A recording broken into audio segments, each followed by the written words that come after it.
हाँ जी, good morning सबको। कैसे हैं आप लोग? तो उम्मीद करती हूँ कि ठीक होंगे।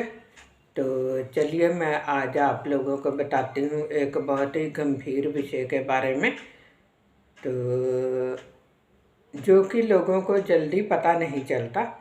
तो मैं चाहती हूँ कि हर इंसान को ऐसे विषयों के बारे में पता होना बहुत ज़्यादा ज़रूरी है। तो वो विषय ये है कि गंभीर विषय जो होता है, यानी कि मरीज जब एकदम से गिर जाता है तो उसको क्या समस्या आती है। तो चलिए ज़्यादा देरी ना करते हुए हम वीडियो को शुरू करते हैं। और इसको शुरू करने से पहले मैं आप लोगों को एक बात बताना चाहती हूँ, यानी कि इस वीडियो को अगर आप देखने के बाद आप समझते हैं कि वाकई ही ये वीडियो बहुत लोगों के लिए ज़रूरी है, तो सबसे पहले तो इस वीडियो को आप लाइक कीजिए, शेयर कीजिए और साथ में जो बेल का बटन आपको दिखाई दे रहा है आप उसको भी ज़रूर दबा दीजिए, अगर आप चाहते हैं कि आपको मेरा हर एक जो भी वीडियो मैं बना रही हूँ वो आप तक सबसे पहले पहुँचे। तो वो उसको भी आप ज़रूर दबा दीजिए। और एक और एक जगह पर सब्सक्राइब, अगर आप ये चाहते हैं कि आपको मेरी हर एक वीडियो मिले तो आप इस चैनल को सब्सक्राइब भी कर दीजिए। तो चलिए चलते हैं ज़्यादा देरी ना करते हुए। तो मैंने जो भी आपने वीडियो के ऊपर देखा होगा, एक पिक लगी हुई है उसके ऊपर, और साथ में जो पिक लगी हुई है वो मेरी मम्मी की पिक है। तो उसी के विषय के ऊपर मैं आप लोगों को बताना चाहती हूँ कि इंसान जब एकदम से गिर जाता है तो उसको क्या प्रॉब्लम होती है। तो मैं नहीं चाहती कि आप लोगों के साथ भी इस तरह से हो, यानी कि जो मेरे साथ हुआ है। तो मैं चाहती हूँ कि जिस इंसान का बीपी हाई होता है या जिसको कभी कभी चक्कर आते हैं, और वो इन बातों के लिए इग्नोर करता है, वो सोचता है कि शायद कमज़ोरी की वजह से चक्कर है, लेकिन कमज़ोरी की वजह से चक्कर नहीं होते। तो जो बीपी हाई वाले चक्कर होते हैं वो दिमाग को डेड कर देते हैं, यानी कि ब्रेन को डेड कर देते हैं। तो जब इंसान की ये कंडीशन होती है कि इंसान एकदम से कहीं से भी गिर जाता है, तो उसको अपने आप के बारे में कुछ भी पता नहीं चलता, लेकिन जब वो गिरता है तो उसको थोड़ा बहुत ज्ञान जरूर होता है कि मैं गिरा हुआ हूँ, और वो इंसान चिल्लाता है, और चिल्लाता है इसलिए कि उसको कोई बचाने वाला हो, और उसके जो हाथ पैर होते हैं वो काम करना बंद कर देते हैं, तो वो अपने आप को बिल्कुल भी संभाल नहीं पाता। तो ऐसे मरीज को जब आप उठाते हैं, हॉस्पिटल लेके जाते हैं, और पेशेंट का जो लैट्रिन बाथरूम है वो भी बीच में ही निकल जाता है, क्योंकि उसको पता नहीं चलता कि उसको क्या हो गया, क्योंकि इसका मतलब यही है कि उसका ब्रेन डेड हो गया, यानी कि अगर 1 या 2% भी ब्रेन उसमें काम करता है तो वो सिर्फ एक दूसरे की तरफ देख सकता है, वो बोलने की कोशिश करता है लेकिन वो बोल नहीं पाता। तो इसी को बोला जाता है पेशेंट का जब दिमाग पूरी तरह से काम नहीं करता, तो इसका मतलब कि उसका ब्रेन डेड हो चुका है। तो इसी तरह से मेरी मम्मी के साथ भी हुआ, और उनको हॉस्पिटल लेकर गए। और ध्यान से सुने इसको, आपके बहुत काम आने वाला वीडियो है, आप किसी और को भी बता सकेंगे।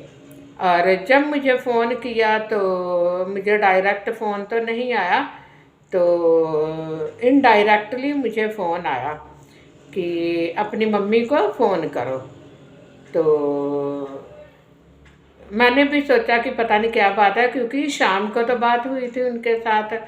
तो ये अभी 23 नवंबर जो कल तारीख चले गई है, तो इस तारीख को मेरी मम्मी को 2 साल हो गए हैं।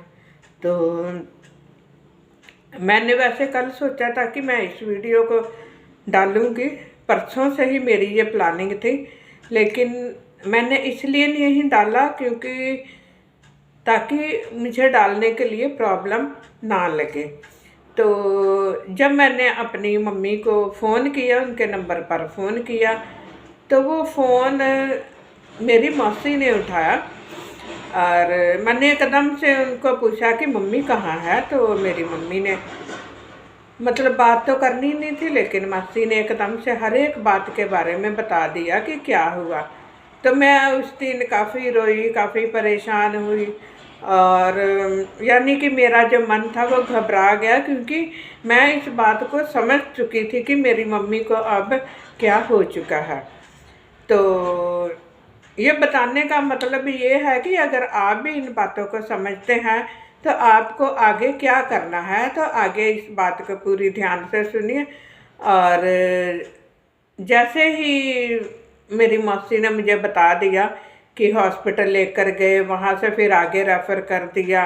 तो वहाँ से जब आगे लेकर गए तो मैंने अपने मेरे भाइयों का फ़ोन आया, उनसे बातचीत हुई और उन्होंने बोला कि हम इनको वेंटिलेटर पर डाल रहे हैं।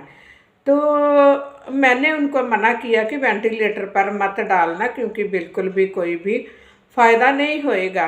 यानी कि जिस मरीज़ का ब्रेन डेड हो चुका है, अगर आपको पता है, तो उसको वेंटिलेटर पर डालने का कोई भी फ़ायदा नहीं है।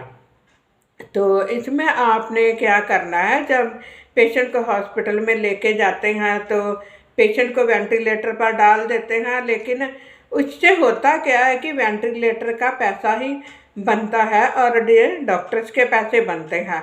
तो इसमें आपके मरीज का कोई फ़ायदा नहीं है और ना ही आपको कोई फ़ायदा है। अगर आपके मरीज ने नहीं बचना, आप समझते हैं इस बात को, तो आप वेंटिलेटर पर ना डालते हुए आपको उनकी सेवा करना बहुत ज़्यादा ज़रूरी है। ये भी एक खुदा की तरफ से एक समय होता है कि जो समय आपको खुदा ने दिया है, इस समय को आप अपने हाथों में लीजिए और उस सेवा का फ़ायदा उठाइए। और जब मैं वहाँ पर पहुँची तो मुझे डॉक्टर ने बोला कि इस तरह से इनकी कंडीशन है। तो भाइयों से बातचीत हुई, डॉक्टर ने भाइयों को बोला हुआ था कि इनका ऑपरेशन करना है। तो जो मैंने अपनी लाइफ में देखा है, कम से कम मुझे मैंने 15-20 साल से जितने भी ऑपरेशन देखे हैं, डेड ऑपरेशन मतलब जो भी मरीज होते हैं जिनका कि ऑपरेशन होता है डेड ब्रेन का, और बहुत ही कम मरीज हैं जो कि इसमें बचते हैं। तो मैंने भी मना कर दिया अपने भाइयों से कि ये फालतू पैसा लगेगा तो कोई भी फ़ायदा नहीं होएगा, तो इसलिए आप रहने दीजिए। तो हम उनको घर लेकर गए, उनकी सेवा की और घर में मैंने पिछली वीडियो में आप लोगों को बताया था सेंट्रल लाइन के बारे में। हमने सेंट्रल लाइन भी डलवाई पूरी, जिस तरह से कि हम हॉस्पिटल में सेवा करते हैं उसी तरह से हमने घर में किया।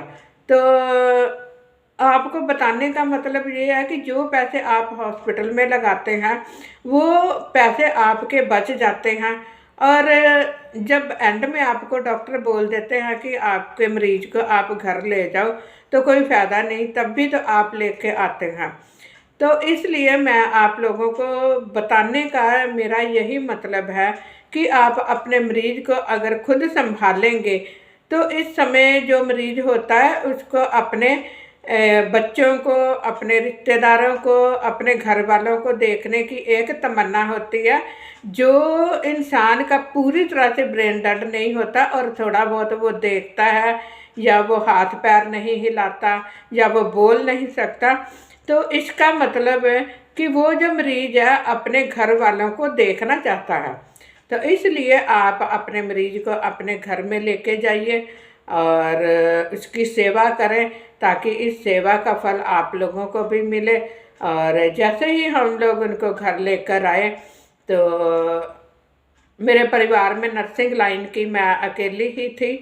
तो लेकिन खुदा ने मेरे साथ मेरे भतीजे को तैयार किया, और 24 आवर्स एक मरीज को संभालना कोई छोटी बात नहीं है। अगर हम बाहर के दूसरे मरीजों को संभाल सकते हैं तो हम अपने घर के मरीज को क्यों नहीं संभाल सकते। लेकिन ये तो एक तरह से मेरे लिए एक सेवा का मौका था, जो कि 6 दिन हमने उनकी सेवा की और मेरे भतीजे ने मेरा पूरा साथ दिया।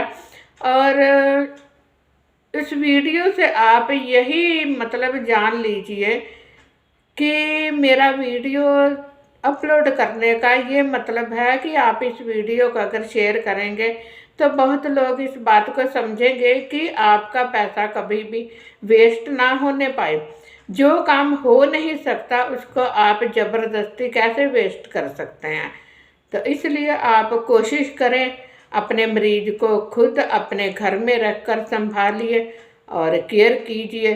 और अगली वीडियो में आपको बताऊंगी वेंटिलेटर के बारे में, और वो भी इसी के साथ मिलती जुलती वीडियो है।